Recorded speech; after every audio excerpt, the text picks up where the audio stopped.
መዝሙሩን ከመጀመሪያ በፊት እውነተኛ ታሪክ የማርያምን ታምር መናገር እፈልጋለሁ። እውነተኛ ታሪክ ነው። የዛሬ 5 ዓመት ግሪክ ሄጄ ነበረ። ግሪክ እንደምታውቁት መድኃኔዓለምና ማርያም ቤተክርስቲያኖች ይበዛሉ። ከዛኛ ቲያትር ይዘን እዛ ለመስራት ነበር። የዓለም የታወቁ ሰዎች ሁሉ ኤሪኬ የሚባል ዝናብ መጥቶ በትኗቸዋል።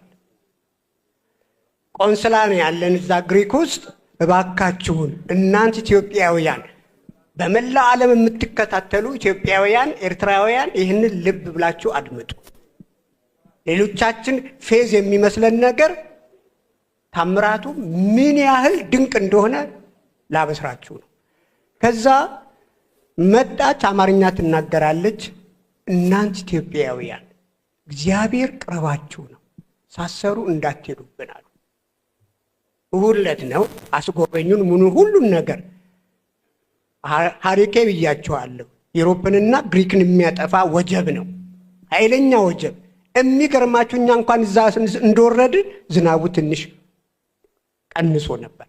በንጋታው የሚገርማችሁ 21 ነው ማርያም ሰኞ ዕለት ሜዲትራኒያን ባህር ወጀቡ ቀጣል።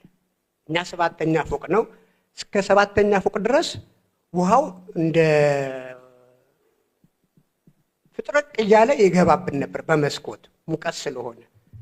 ልክ በ21 ሰኞ ዕለት አቆመ ዝናቡ። 21 የማርያም ዕለት። ይህንን በብዙ ላይ መጠይቅ ተናግሬዋለሁ። ሴትዮዋ መጣ፣ ግሪካዊ ነች፣ አማርኛ ትችላለች። ተንበርክካ ነው ያለቀሰችው። የእመቤታችን ታላቅ ክብር ይሄን ይመስላል። በእውነት በጣም በጣም የሚገርማችሁ በንጋታው ማክሰኞ ዕለት ዝናቡ ቀጠለ። ይሄ የኛ አይደለም፣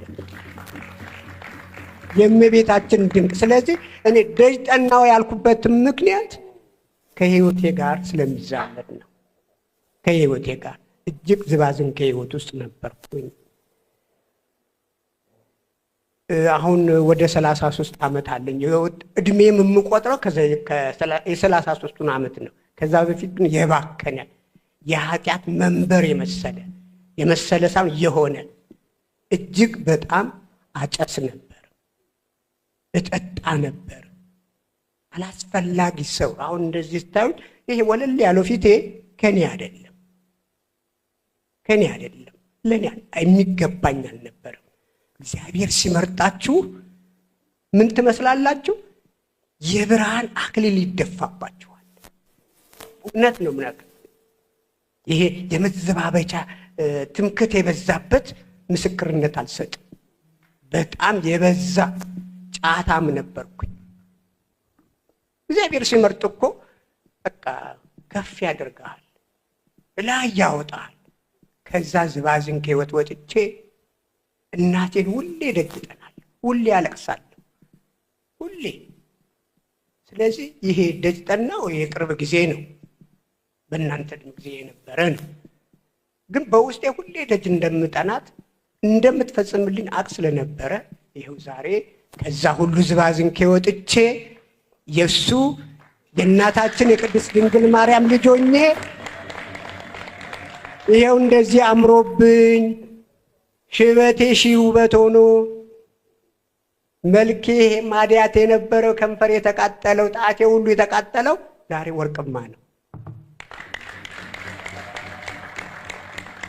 ስለዚህ በተለይ ለወጣቶች የምናገረው በየትኛውም ዓለም ያላችሁ እግዚአብሔር የፈቀደ ቢሆን ኖሮ ሲጋራው ቺምኒ ያዘጋጅለት ነበር፣ ጭስ መውጫ። አልፈቀደውም።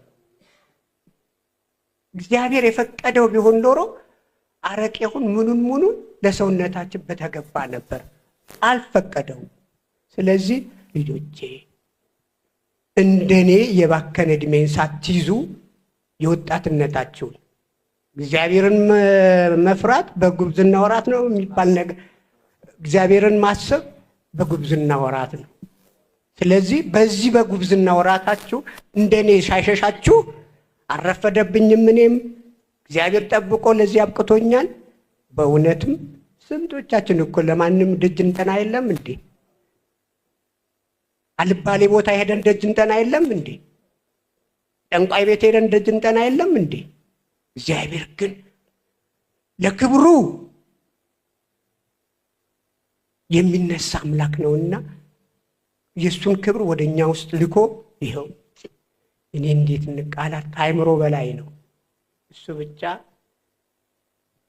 ዋጋውን ሰጥቶኛል። እግዚአብሔር ይስጥልኝ።